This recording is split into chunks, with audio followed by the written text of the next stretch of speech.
الحمد للہ وحدہ والصلاة والسلام علی من لا نبی بعدہ اما بعد اعوذ باللہ السمیع العلیم من الشیطان الرجیم من حمزہ ونفخہ ونفثہ بسم اللہ الرحمن الرحیم اطیعوا اللہ واطیعوا الرسول۔ محترم بھائیوں، ہمیں ہر کام میں اللہ اور اس کے رسول کی بات جو ہے ماننا چاہیے۔ اللہ اور اس کے رسول کی بات جو ہے اس کو ماننا، اس پر عمل کرنا ایک مسلمان کے لیے ضروری ہے۔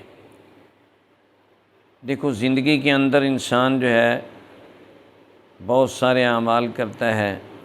اور جب فوت ہوتا ہے تو فوت ہونے پر جو زندہ اس کے بھائی ہیں،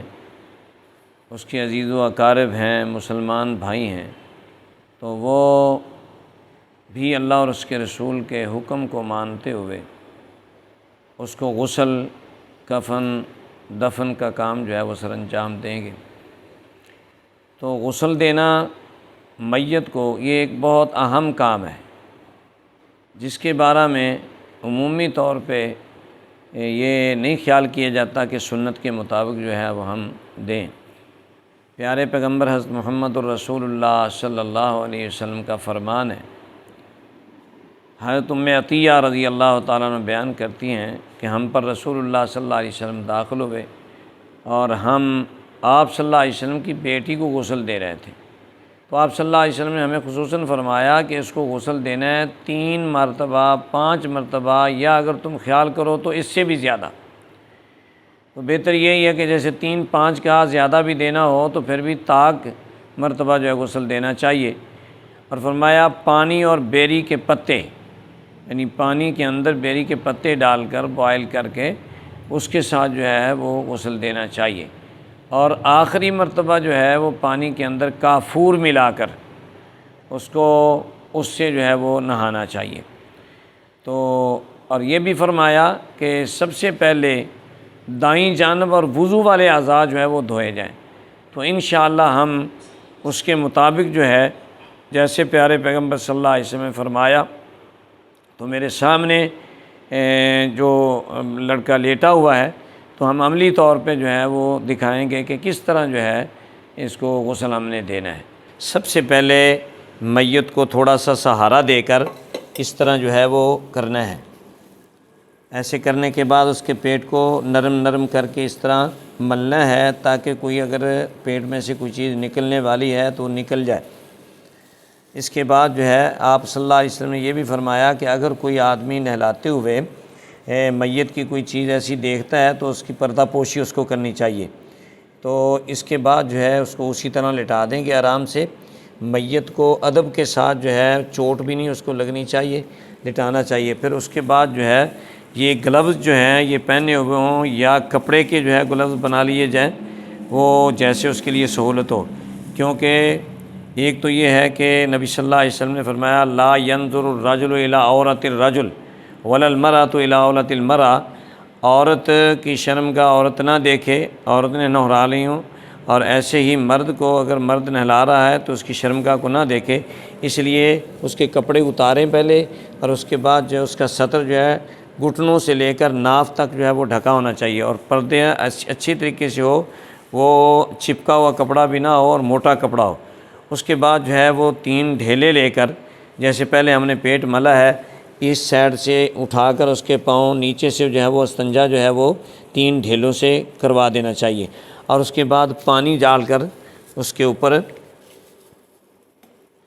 پانی ڈال کر گلوز کے ساتھ جو ہے اگر کوئی غلاظت وغیرہ نکلی ہے تو اس کو اچھے طریقے سے صاف کر دیے۔ شرمگاہ صاف کرنے کے بعد یہ گلوز جو ہیں ان کو پھر اتار دینا چاہیے۔ دوسرے گلوز اگر پہن لیا جائیں ٹھیک ہے، نہ بھی پہنے جائیں کوئی حرج نہیں، کیونکہ دوسرے جسم کو بغیر گلوز کے بھی ہاتھ لگایا جا سکتا ہے، میت جو ہے وہ ناپاک نہیں ہوتی۔ صرف یہ ہے کہ شرمگاہ کے وقت جو ہے گلوز ضرور استعمال کرنے چاہیے۔ اس کے بعد پیارے پیغمبر صلی اللہ علیہ وسلم نے فرمایا کہ دائیں جانب سے شروع کرنا اور وضو کے آزاد ہونے ہیں۔ سب سے پہلے جو ہے ہم اس طرح آپ کو دکھائیں گے کہ یہ پانی مثلا لیا ہے، پانی لینے کے بعد جو ہے اس کا ہاتھ جو ہے پہلے دایاں ہاتھ ہم دھوئیں گے، اچھے طریقے سے دھونے کے بعد پھر اس کے بعد جو ہے اس کا بایاں ہاتھ جو ہے وہ دھوئیں گے۔ بایاں ہاتھ دھونے کے بعد پھر ہم پانی جو ہے اس میں پھر ہم یہ روئی لے کر اس کو گیلا کریں گے۔ گیلا کرنے کے بعد یہ کلی جو کروانی ہے، یہ اس طرح جو ہے وہ میت کو کلی کروانی ہے۔ منہ کے اندر پانی ڈالنے کی ضرورت نہیں ہے، اس کے ہونٹ کم از کم جو ہے وہ صاف ہو جائیں، یا دانت کی حد تک جو ہے وہ صاف ہو جائیں۔ اس کے بعد جو ہے اس روئی کو دوسری روئی لے لینی ہے، اور اس کے ساتھ جو ہے اس کی نوز جو ہے، جیسے ناک میں پانی ڈالا جاتا ہے اس طرح جو ہے نوز اس کا جو ہے وہ اچھے طریقے سے صاف کر لیا جائے۔ صاف کرنے کے بعد پھر جو ہے وہ پانی لے کر جو ہے چہرے کے اوپر جو ہے اچھے طریقے سے چہرہ جو ہے وہ دھو لیا جائے۔ چہرہ دھونے کے بعد پھر اس کا دایاں ہاتھ جو ہے اس کو کونی سمیت جو ہے وہ نبی صلی اللہ علیہ وسلم کے فرمان کے مطابق یہ وضو والا اعضاء جو ہیں وہ کونی سمیت جو ہے دائیں کو دھونا ہے۔ دائیں کے بعد جو ہے پھر بائیں کو اس کو اچھے طریقے سے دھونے کے بعد پھر اس کے بعد جو ہے وہ سر کا مسح جس طرح کروایا جاتا ہے اس طرح جو ہے وہ اچھے طریقے سے سر کا مسح جو ہے وہ کروا لیا جائے، پھر واپس یہاں لے آیا جائے۔ وضو کے اعضاء یہی ہیں۔ اور کانوں کے اندر بھی روئی جو ہے مسح کے طور پر کانوں کے اندر روئی جو ہے وہ بھی ڈال کر کان صاف کر لیے۔ تو صاف کرنے کے بعد پھر اس کے بعد جو ہے اس کے پاؤں جو ہیں وہ پہلے دایاں پاؤں جو ہے وہ اچھے طریقے سے ٹخنوں سمیت دھو لیا جائے، اور پھر جو ہے وہ بایاں پاؤں ٹخنوں سمیت دھو لیا جائے اچھے طریقے سے۔ دھونے کے بعد آپ صلی اللہ علیہ وسلم چونکہ دائیں جانب سے ہی پہلے اس دائیں جانب والے کو اس طرح کر کے تھوڑا سا پانی جو ہے وہ ڈال کر اچھے طریقے سے نیچے تک جو ہے وہ یہ سارا حصہ جو ہے دائیں سائڈ جو ہے وہ اچھے طریقے سے دھو لی جائے۔ اس کے بعد اس کو دوسری جگہ جو ہے اس طرح تھوڑا سا کر کے بائیں جانب نچلے آدھے حصے تک جو ہے وہ پردے کا خیال رکھتے ہوئے نیچے سے اچھے طریقے سے دھو لیا جائے۔ اس کے بعد جو ہے وہ صابن لے کر یا کوئی بھی چیز، نبی صلی اللہ علیہ وسلم کے وقت اس وقت بیری کے پتے صابن کے طور پر استعمال ہوتے تھے، تو آپ صلی اللہ علیہ وسلم نے فرمایا کہ بیری کے پتوں کے ساتھ جو ہے غسل دیا جائے۔ تو بیری کے پتے ہوں تو صابن کی بھی ضرورت نہیں رہ جاتی، نہیں تو صابن جو ہے میل کچیل کے لیے استعمال کیا جا سکتا ہے۔ پھر اسی طرح جو ہے وہ دوبارہ پہلے دایاں اور پھر اس کے بعد جو ہے وہ بایاں، یہ ملنے کے بعد اچھے طریقے سے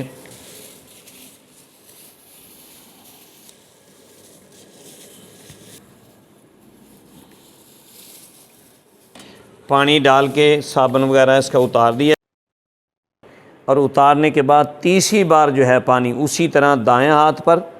دائیں جانب سے اور اس طرح تھوڑی سی کلٹی دے کر اور نیچے تک جو ہے وہ دھو دیا جائے۔ پھر اس کے بعد بائیں جانب جو ہے وہ اسی طرح مل کر پانی ڈال کر جو ہے تیسری بار جو ہے اس کو دھو دینا چاہیے، یعنی پہلی بار ویسے پانی سے اور پھر اس کے بعد صابن لگا لیا، صابن لگانے کے بعد تیسری بار جو ہے پانی ڈالا جائے۔ اس وقت جو ہے کافور ملا لینا چاہیے۔ نبی صلی اللہ علیہ وسلم نے فرمایا کہ کافور کا کچھ حصہ جو ہے وہ پانی میں ملا کر، یعنی تیسری دفعہ جب آپ نے یا آخری بار مثلا آپ نے چوتھی بار اس کے بعد پانچویں بار دھونا ہے یا ساتویں بار بھی دھونا ہے، کیونکہ نبی صلی اللہ علیہ وسلم نے فرمایا اگر تم خیال کرو پانچویں بار سے بھی زیادہ دھونا چاہو، اچھے طریقے سے غسل دینا چاہو تو دے سکتا ہے بندہ، یعنی آخری بار کافور ملا کر سارا پانی جو ہے وہ پانچویں بار سمجھ لیں، وہ ساتویں بار سمجھ لیں، تیسری بار سمجھ لیں، تو کافور کے ساتھ جو ہے اس کو یعنی ایک دفعہ غسل دینا چاہیے۔ یہ نبی صلی اللہ علیہ وسلم کی سنت ہے۔